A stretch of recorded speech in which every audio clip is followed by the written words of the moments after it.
ಎಲ್ರಿಗೂ ನಮಸ್ಕಾರ. ನಮ್ಮ ಅಡುಗೆ ಚಾನೆಲ್ಗೆ ಸ್ವಾಗತ. ಇವತ್ತಿನ ವಿಶೇಷ ರುಚಿಕರವಾಗಿರೋ ರಸೆ ಪಲ್ಯ ರೆಸಿಪಿ ಇದು. ಚಪಾತಿ, ಪೂರಿ, ಅಕ್ಕಿ ರೊಟ್ಟಿ, ತಿಳಿ ಸಾರನ್ನ ಜೊತೆಗೆ ನಂಚ್ಕೊಂಡು ತಿನ್ಬೋದು, ಮೊಸರನ್ನ ಜೊತೆ ಕೂಡ ನಂಚ್ಕೊಂಡು ತಿನ್ಬೋದು. ಟ್ರೈ ಮಾಡಿ. ಯಾವುದೇ ರೀತಿಯಾಗಿರೋ ಮಸಾಲೆನ ರುಬ್ಬಾಗ್ತಾ ಇಲ್ಲ. ಅತ್ಯಂತ ಸುಲಭ ಸರಳವಾಗಿರೋ ರೆಸಿಪಿ. ಮೊದಲನೇ ಸ್ಟೆಪ್ಪಲ್ಲಿ ಬಾಣಲೆ ಇಟ್ಕೊಂಡಿದ್ದೀನಿ. ಎಣ್ಣೆ 1-2 ಚಮಚದಷ್ಟು. ಎಣ್ಣೆ ಕ್ವಾಂಟಿಟಿ ಜಾಸ್ತಿ ಅನ್ಸಿದ್ರೆ ಕಡಿಮೆ ಹಾಕ್ಕೊಳ್ಳಿ. ಎಣ್ಣೆ ಕಾದ ಮೇಲೆ, ಬಿಸಿ ಆದಮೇಲೆ ಸಾಸಿವೆ ಸಣ್ಣ ಚಮಚದಲ್ಲಿ 1 ಚಮಚದಷ್ಟು, ಜೀರಿಗೆ ಕೂಡ ಸೇಮ್ ಕ್ವಾಂಟಿಟಿಯಲ್ಲಿ.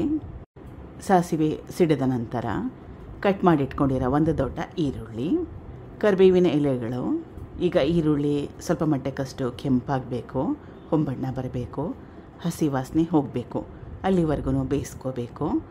ಮೀಡಿಯಮ್ ಫ್ಲೇಮ್ನಲ್ಲಿ 2-3 ನಿಮಿಷ ಬೇಯಿಸ್ಕೊಂಡ್ರೆ ಸಾಕಾಗುತ್ತೆ. 2-3 ನಿಮಿಷ ಆದಮೇಲೆ ಈರುಳ್ಳಿ ಸ್ವಲ್ಪ ಮಟ್ಟಕ್ಕಷ್ಟು ಕೆಂಪಾಗಿದೆ. ಇಷ್ಟರ ಮಟ್ಟಿಗೆ ಬೇಯಿಸ್ಕೊಂಡ್ರೆ ಸಾಕಾಗುತ್ತೆ.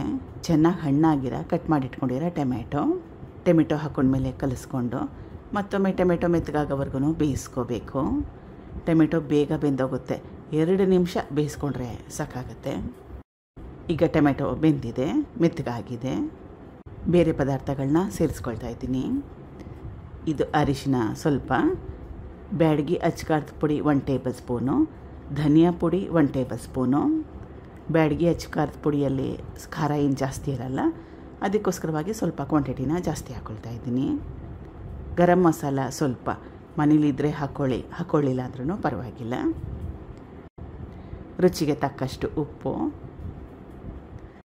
ಒಣ ಮಸಾಲೆಗಳನ್ನ ಹಾಕ್ಕೊಂಡ್ಮೇಲೆ 2 ನಿಮಿಷ ಬೇಯಿಸ್ಕೊಂಡ್ರೆ ಸಾಕಾಗುತ್ತೆ. 2 ನಿಮಿಷನೂ ಬೇಡ, 1 ನಿಮಿಷ ಬಿಸಿ ಮಾಡಿಕೊಂಡ್ರೆ ಸಾಕು. 1 ನಿಮಿಷ ಆದಮೇಲೆ ಕಟ್ ಮಾಡಿ ಇಟ್ಕೊಂಡಿರೋ ಎಳೆದಾಗಿರೋ ಸೋರೆಕಾಯಿ ಇಷ್ಟ ಇಲ್ಲ ಅಂದರೆ ಇದಕ್ಕೆ ಬದಲಾಗಿ ನಿಮ್ಗೆ ಯಾವ ತರಕಾರಿ ಇಷ್ಟ ಆ ತರಕಾರಿನ ಉಪಯೋಗ ಮಾಡ್ಬೋದು.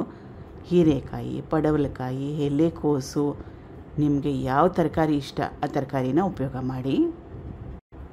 ಕಲಿಸ್ಕೋಬೇಕು ಚೆನ್ನಾಗಿ. ಇದು ಮೊದಲೇ ನೆನೆಸಿಟ್ಕೊಂಡಿರೋ ಕಡಲೆಬೇಳೆ 3-4 ಟೇಬಲ್ ಸ್ಪೂನಷ್ಟು 1 ಅವರಿಗೆ ಮುಂಚೆ ನೆನೆ ಹಾಕಿದ್ದೆ. ಕಡಲೆಬೇಳೆಗೆ ಬದಲಾಗಿ ಹೆಸರು ಬೇಳೆನ ಕೂಡ ಉಪಯೋಗ ಮಾಡ್ಬೋದು. ಅರ್ಧ ಕಪ್ಪಷ್ಟು ನೀರು. ಈಗ ಸೋರೆಕಾಯಿ ಮೆತ್ತಗಾಗಬೇಕು, ಅಲ್ಲಿವರೆಗೂ ಬೇಯಿಸ್ಕೋಬೇಕು. ಎಳೆದಾಗಿರೋ ಸೋರೆಕಾಯಿ ಇದ್ದರೆ ಬೇಗನೆ ಬೆಂದೋಗುತ್ತೆ. ಸುಮಾರು 7-8 ನಿಮಿಷ ಆದಮೇಲೆ ಸೋರೆಕಾಯಿ ಎಲ್ಲ ಚೆನ್ನಾಗಿ ಬೆಂದಿದೆ, ಮೆತ್ತಗಾಗಿದೆ. ಈಗ ಇದಕ್ಕೆ ಮತ್ತೊಂದು ಪದಾರ್ಥನ ಸೇರಿಸ್ಕೋಬೇಕು. ನೋಡಿ, ಈ ರೀತಿ ಮಾಡಿದ್ರೆ ನೀರಾಗಿರುತ್ತೆ. ಇದು ಪಲ್ಯ ಸ್ವಲ್ಪ ಗಟ್ಟಿ ಇದ್ದರೆ ಚೆನ್ನಾಗಿರುತ್ತೆ. ಅದಕ್ಕೋಸ್ಕರವಾಗಿ 1 ಟೇಬಲ್ ಸ್ಪೂನಷ್ಟು ಕಡಲೆ ಹಿಟ್ಟನ್ನ ಸುಮಾರು 5-6 ಚಮಚದಷ್ಟು ನೀರಲ್ಲಿ ಕಲಸಿ ಸೇರಿಸ್ತಾ ಇದ್ದೀನಿ. ಕಡಲೆ ಹಿಟ್ಟು ಹಾಕ್ಕೊಳ್ಳೋದ್ರಿಂದ ಕನ್ಸಿಸ್ಟೆನ್ಸಿ ಚೆನ್ನಾಗಿ ಬರುತ್ತೆ, ಹದ ಚೆನ್ನಾಗಿ ಬರುತ್ತೆ, ಗಟ್ಟಿ ಬರುತ್ತೆ. ಕಡಲೆ ಹಿಟ್ಟನ್ನ ಹಾಕೊಂಡ್ಮೇಲೆ ಮತ್ತೊಮ್ಮೆ 2 ನಿಮಿಷ ಬೇಯಿಸ್ಕೊಂಡ್ರೆ ಸಾಕಾಗುತ್ತೆ. ಯಾಕಂದರೆ ಕಡಲೆ ಹಿಟ್ಟಲ್ಲಿ ಕೂಡ ಹಸಿ ವಾಸನೆ ಇರುತ್ತೆ, ಅದು ಕೂಡ ಹೋಗಬೇಕು.